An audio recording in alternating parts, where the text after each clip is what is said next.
Hey guys, how's everyone doing today? So today I just received the Prl Intake Tube. I'm excited about this one. What I ordered, I just ordered the intake tube here. I didn't get the drop-in filter. Personally, I don't care for like the oil-based filters. I always like the dry media filters, and I guess they don't have one yet, so I'm gonna use my stock one. And I just looked at it, it looks really clean still, so I feel like this will give it a little bit better airflow. I mean, it is really smooth inside, where the other one has the baffling in it. And from what people have, a lot of people have done this already, they said it gives it a little bit louder sound when you, really get on it. I'm not looking for nothing major here. And I definitely don't want a open lid design as far as like a exposed filter because of the increased heat that you would be having in the engine. So I think this is a good fit for now. I might eventually look for a good dry media filter. If you guys know of any, or you think that the stock one is just as good as any other ones, let me know in the comments.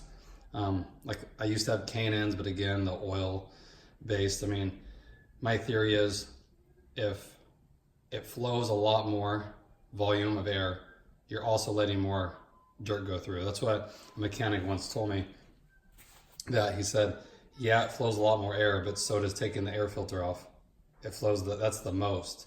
As far as like, if you want maximum horsepower, run it without a filter. But then you'd have to tear down the engine and you get all this crap in it. So there's a happy medium, I feel like. So as far as being a good setup, this should give it a little bit extra sound, as far as like giving it like clean look too, and the engine compartment looks a little cleaner. And then my next mod, I'm gonna do the engine cover, the red with the fake carbon fiber. I think this will flow really well. So I'll go ahead and get started and I'll walk you guys through the installation. Okay guys, so what I did here, I just mocked this up, the intake tube. So you get the clamps, you just put one on this side. I didn't tighten or anything, I just set one on that side and then one on this side.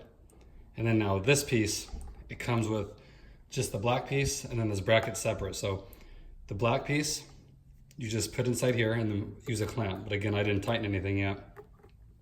And then I just put this bracket on there like that. And just, it's not, of course it's not even tight yet because you're gonna have to line it up. So leave everything loose like this, okay? And then you can set that part aside.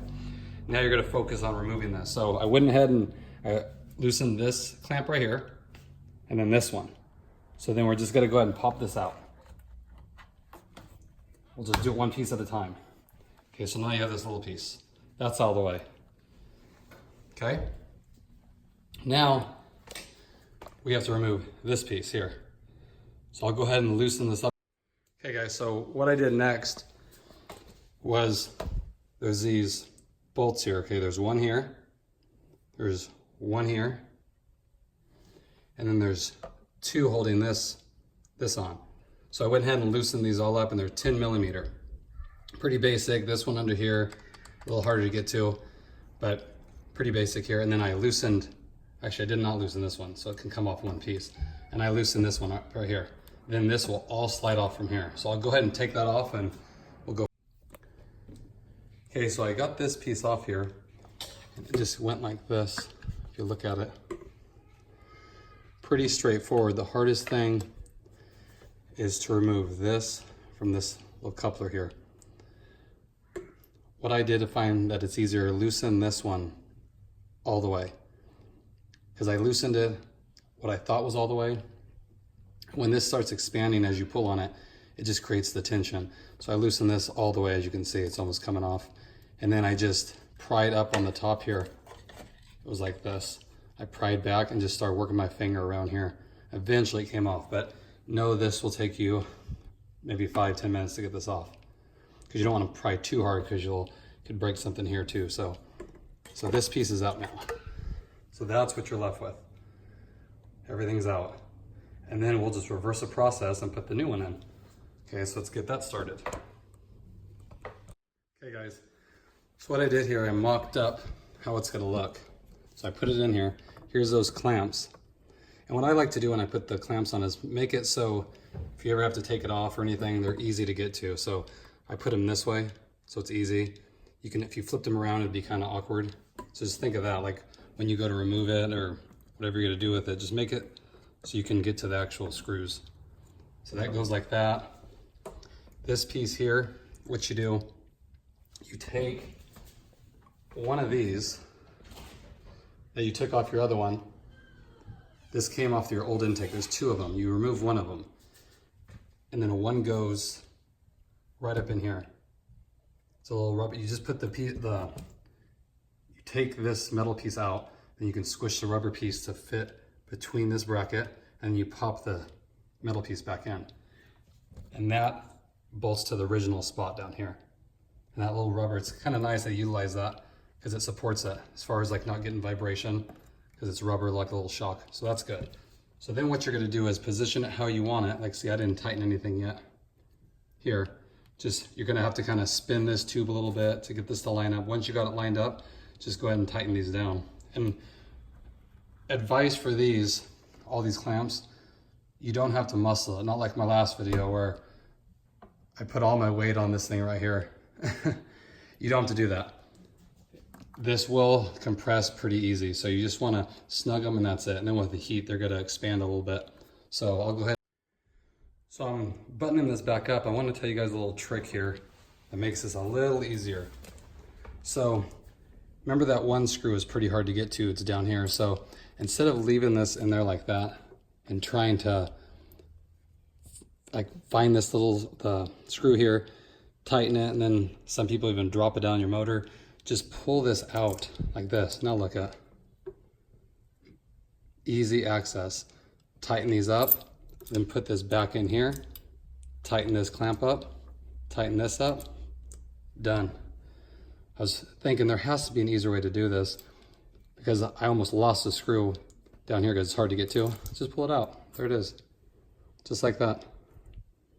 Then you can get it nice and secure. You won't cross thread it because it is plastic in this mechanism here. So you want to be careful with that. So just make it easier for yourself. So guys, here's the finished product. So we got this clamp and this clamp. We got these two bolts here. Remember the trick when you put this in, to put this piece on here before it goes in. It's so easy to tighten up. You don't have to fight and chance losing this bolt down here. Then these ones get tightened right here. And then this one has that rubber grommet that you took from your stock one. So let's go ahead and do that and we'll start it up and see how it sounds. So guys, here's the finished product. So basically we just swapped them. Remember, you got to tighten this one here. Here's the clamp you get. This one here.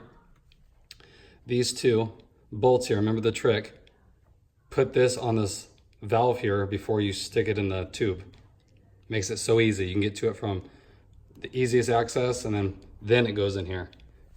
Then these two bolts here tighten this flange, and then you got this bolt that you take from your stock one. It's the longer bolt, and then you take this grommet here. There's two of them. You take one of those from your stock one, and it goes in here, and you just bolt it down. And this acts as it doesn't really hold it too much. I mean, even without it, it's pretty secure with this. It's pretty rigid, but it acts like a shock absorber here. It's rubber. You can see it. I mean, it's not going anywhere. So it looks good. So we'll go ahead and start it up and see how it sounds.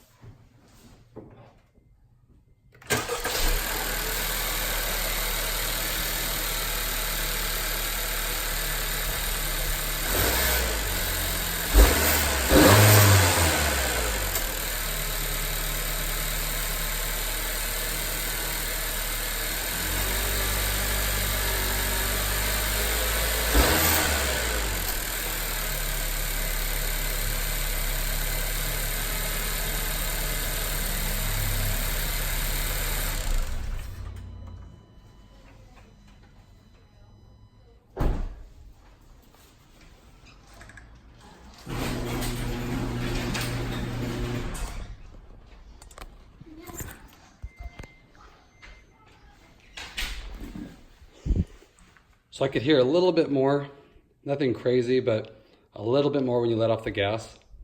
You can hear the, I don't know if you consider the blow off valve, but the air releasing, but a little bit more, nothing crazy.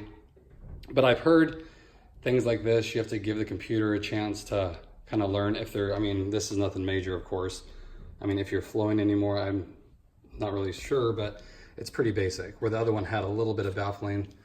You know, it does sound, like I said, a tad, I wouldn't say louder. You can just hear a little bit more of the induction noise. So I'll go ahead and give it probably maybe 3 or 4 days, drive it, and then I'll let you know my impression of it. But I'm happy with it. I mean, as far as just even the look of it, looks really clean. And then I'm gonna get my engine cover going on here. Looks really good. So I think that'll be a good one. And it's just very basic. And like I said, I might, if you guys let me know of any good dry medium filters, I might swap this out when it gets dirty. But so far I'm happy with it. Just it looks clean, you know, maybe just a little bit extra noise. Looks really good. So let me know what you guys think. Thanks everybody.